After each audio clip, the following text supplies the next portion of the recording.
down in a top fuel car. And Doug's a big guy. I'm kind of a small guy, so I know he didn't have a lot of room to move around in there. Tell me about Watkins Glen this weekend. You know, Watkins Glen has been a challenge for me over the years, just growing up, doing nothing but circle track racing. I was really unprepared when we started going to a road course back in '07 when I started this deal. So I struggled for a few years, but I've learned a lot, and now I look forward to the road courses. I still haven't gotten a great finish or a good run. We always seem to get in late wrecks or have issues throughout the day, but I enjoy the Glen. My teammate David Ragan and Michael McDowell, which is driving the 35 this weekend, they went up there and tested last week, so we feel like we got some good information on those guys, and I'm excited. The Glen is a fun race. The new Generation 6 cars have been pretty fast at all the other racetracks we've been to, so I'm looking forward to seeing what the speeds are like and getting to make some laps. David, you're a friend of this track. You obviously come out to a lot of these events. What's it like to get out here and be a part of it? You know, racing is a big part of my family's life, and I grew up as a kid just hanging out at the Atlanta Motor Speedway, which was very close to our home. But, man, we traveled to Charlotte 12, 14, 15 times a year, racing my Bandolero car, racing my Legends car.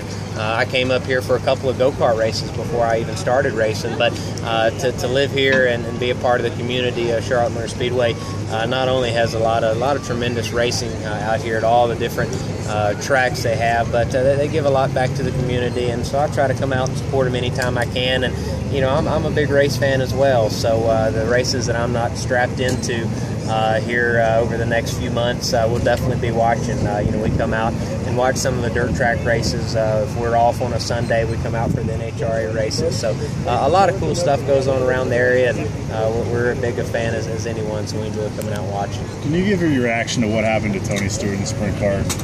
Kind of how unfortunate, I guess, things like that are. Yeah, it's very unfortunate to hear about Tony and his accident. And you know, Tony's a very, very smart guy. He's a racer. He knows exactly what he's doing.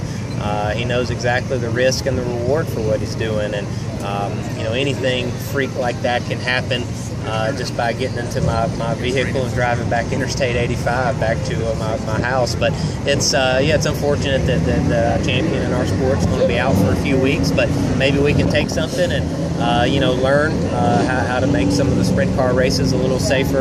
I think that you know, all types of motorsports are risky in certain situations, but the sprint cars and open wheel cars seem to be a little bit more risky in the sense that a little more injury prone with some of those drivers. So we've had a tough summer, you know, losing a couple of lives and having some injuries, but that's the things you'll have sometimes. And as long as we can learn from it, we'll all be better racers down the road.